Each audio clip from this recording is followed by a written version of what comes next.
Hey YouTube, it's Tanya, VSG Tanya 2011, and this is, I'm coming with a tummy tuck update. I think this past Friday, I made 7 weeks, I want to say, out from my revision, which I like to call tummy tuck number 2, since it was probably more a tougher recovery than the original tummy tuck.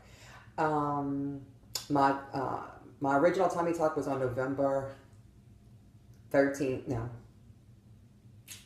yeah, November 13th, 2013. And this revision was December 19th, 2014. So, so far so good. I have been doing a lot better since my last, I mean, I was doing fine in my last update, but with keeping up with like the swelling and things like that, I am sleeping with my binder almost every single night.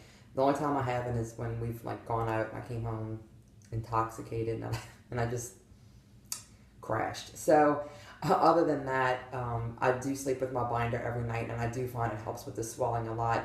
Um, I have been training for a 10K this coming Saturday. I'm doing a 10K, and just walking, but I do my speed walking, and I do find that on the days when I do a long walk, like a 5 mile, that I will swell a little bit more the next day. So I have to make sure I wear my binder. And if I find I'm swollen during the day, I'll wear my binder during the day too. I don't like doing that because it's bulky under my clothes and it just doesn't look that great. But if I'm feeling extra swollen, I feel like I have to. Um, Two, when I sit at my desk all day, I guess from like being bent at my waist, I'll find I'll get swelling above the waistline and a little bit below the waistline. So sometimes I will wear my binder to work in the morning, and then maybe midday I'll take it off because it is like really restricting. So I have my binder on right now, so I'm just going to show y'all that. Also, I have been doing lots of massage therapy because when I show you the incision, I'll show you what I'm talking about. There's parts of the incision that is super flat, super smooth, and then there's some parts that are still like swollen and lumpy. Like when you rub your hand on it, it's lumpy. So what I do for that is at night I'm still using dial soap because that's what my surgeon had recommended. I have no open incision. I have no openings at all. But it's antibacterial soap, and so I just get it on my hands and I massage like my incision runs all the way down here, and I'll just massage like this, and I'll press hard to where it almost takes my breath away because it is still really tender. And then I trade and I go the opposite way with the opposite hands. And then when I get out of the shower and I'm dried off, I use just the CeraVe moisturizing lotion. It's a lotion that my dermatologist had recommended a long time ago, so I've been using it for years. And I do the same thing. I massage the incision, just trying to get it flattened out. Then in the morning when I get dressed, I do the same thing with the lotion and I massage. And like I said, I press hard so that way it almost takes my breath away. One thing I'm keeping in my mind is when I had my original tummy tuck, when I was about 8 weeks out, I started spitting stitches. And I'd get like a little opening where a stitch would try and pop through and it would drain. And that lasted for a couple of months. So I haven't had anything like that happen this time, but I am hyper aware that that's when that started. So I'm kind of trying to pay attention to the incision and make sure I don't see any. The way it started that first time was I noticed one part of the incision got like darker underneath. And I think it was like blood pooling underneath, and then I got like a pinpoint hole and it bled. And then I think that happened a couple of times until I realized there was like a little plastic stitch there because the stitches all are dissolve. They're supposed to dissolve, and I popped that little stitch out. Didn't hurt at all. But yeah, that bothered me because I noticed at that time it was every time I would work out really hard. That's when my body would try and spit stitches. So like I said, I haven't had anything like that now, and that was on my horizontal incision last time. Maybe because I have vertical, it's just vertical this time. I don't know, but hopefully that does not happen. But if it does, I will let y'all know. Okay, so this is what the binder looks like. Let me just adjust the angle. Okay.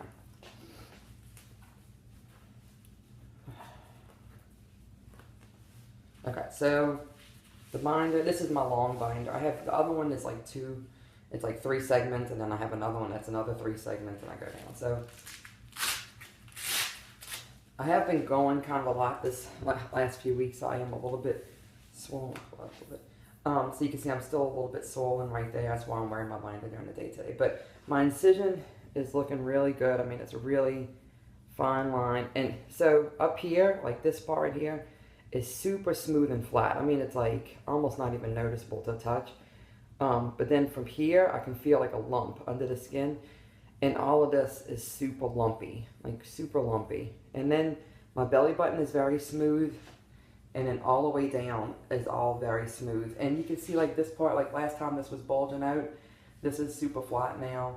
This is actually really swollen compared to what it's been the last few days. But, you know, like I said, I've been going a lot lately. So my body's just not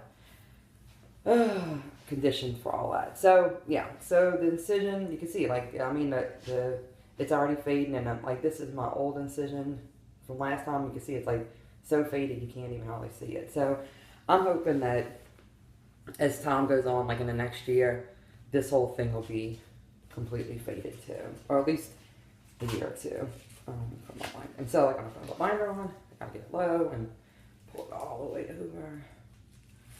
And line it up.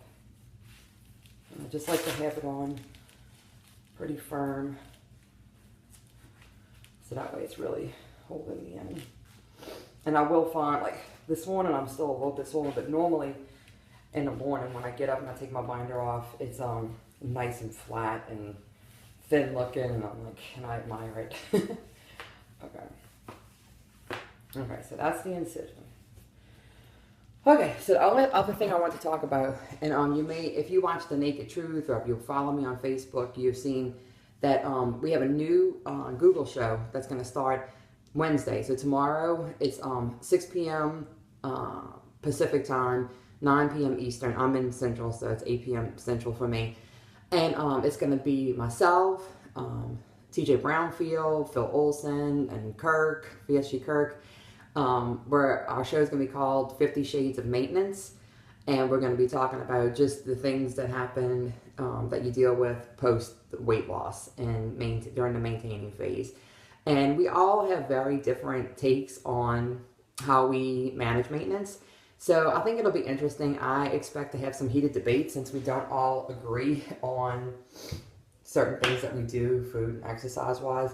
So I'm looking forward to a little bit of, I don't know, scandalous discussions. So if you have any questions, nothing is off limits. If you know the four of us, you know we talk about anything at all. So if you have any topics you want us to talk about, we have a few things that we already know we want to talk about over the next few weeks, but we're open to suggestions too. So please tune in. I will put the link to the channel in the description below. Please go subscribe. I think there's some kind of rules about needing to have so many subscriptions or subscribers before you can get like a unique URL. So go subscribe and come watch us tomorrow night and let us know if you have any questions. All right. Thanks for watching. And I'm not sure when I'll be back. Maybe in another month I'll do another tummy tuck update. But I'm not expecting to have anything major to discuss with the tummy tuck other than working on that scar. So, all right. Y'all have a great week. Happy Mardi Gras. Today's Mardi Gras. Bye, guys.